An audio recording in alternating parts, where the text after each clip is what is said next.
আজি খাবলৈ এটাও চাউল নাই, সেইকাৰণে ভাবিলোঁ ধানকে মাৰি লওঁ।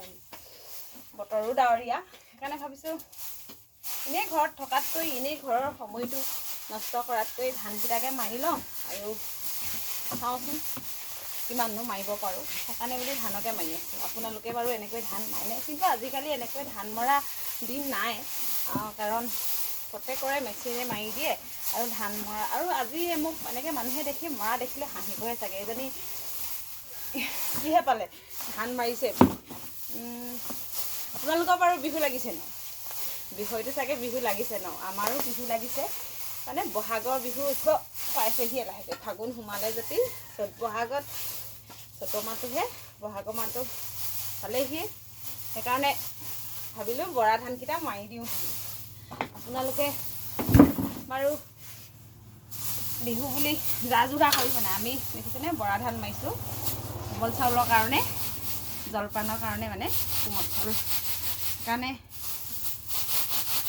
ধানকেইটা মাৰি লৈছোঁ। কাৰণ এনেই কৈছোঁ দেই খাবলৈ চাউল নাই বুলি, কাৰণ বিহু যিহেতু পালেহি, এনেই থকা সময়টোনো কি কৰোঁ, তাতো লগোৱা নাই। সেইকাৰণে ভাবিলোঁ ধানকেইটা যিহেতু আছে, ধানকেইটাকে মাৰি পিনে থৈ দিওঁ, লাহেকৈ ৰ'দত দিম, দি পিনে বিহুৰ কাৰণে জলপান বনাম বুলি। আপোনালোকো আহিব দেই খাবলৈ।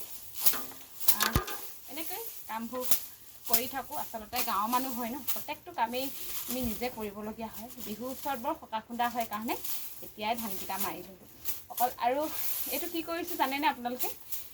এই যে মই এনেকৈ বনাইছোঁ, বহুতে এই বস্তুটো আজিকালি ব্যৱহাৰ নকৰে। আজিকালি এনেকুৱা বস্তু এইটো নাই বুলিয়ে ক'ব লাগিব বহুতৰ মানুহৰ ঘৰত। খেহুতা আপোনালোকে লয় নে নলয় বাৰু? আমি কিন্তু খেহুতা লওঁ দেই, দেখিছেনে? এইটো খেহুতা মই বনাই দিলোঁ, কাৰণ আমাৰ ঝাৰু আনি আনি গাঁৱৰ ঘৰত কিমান হাৰি থাকিম। কাৰণ কেলৈ, আমাৰ ঘৰবোৰ কেঁচা, দেখিছে আপোনালোকে, ঘৰবোৰ কেঁচা। আৰু ঝাৰু লৈ সাৰিলে মানে আমাৰ দুদিনো নাযাব ঝাৰুটো, কাৰণ কেলৈ আমাৰ জেকা ঘৰ হয়। ঝাৰুটো লৈ পিনে যদিহে সাৰোঁ, বৰ জলদি ঝাৰুটো বেয়া হৈ যায়। আৰু 50 টকা 60 টকাটো আজিকালি ঝাৰুটো বেয়াই হয়, যিটো 100 টকা 150 টকা ভাল ঝাৰু পায়।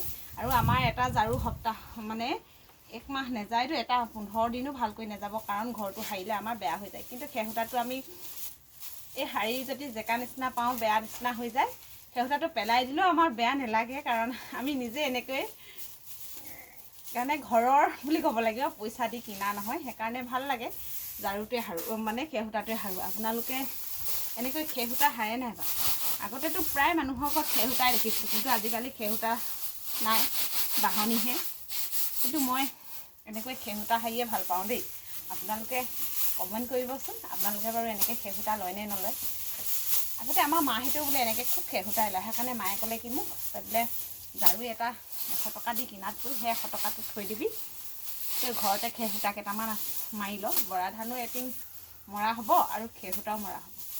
সেইকাৰণে ভাবিলোঁ এনেকৈ খেহুতা মাৰোঁ। আপোনালোকক মই এটা বান্ধিও দেখাম দেই, আপোনালোকে চাই থাকিব ভিডিঅ'টো শেষলৈকে, তেতিয়াহে গম পাব মইনো খেহুতা যে মাৰিছোঁ, কেনেকৈনো বান্ধিলোঁ। আপোনালোকে চাব দেই, খেহুতাটো মানে ভিডিঅ'টো শেষলৈকে চাব। মই কেতিয়াহে খেহুতাটো আপোনালোকক কেনেকৈ বান্ধে আপোনালোকক দেখাই দিম। আৰু যদি কাৰোবাক লাগে খেহুতা কমেণ্ট কৰিব দেই, মই বহুতখিনি মাৰিছোঁ।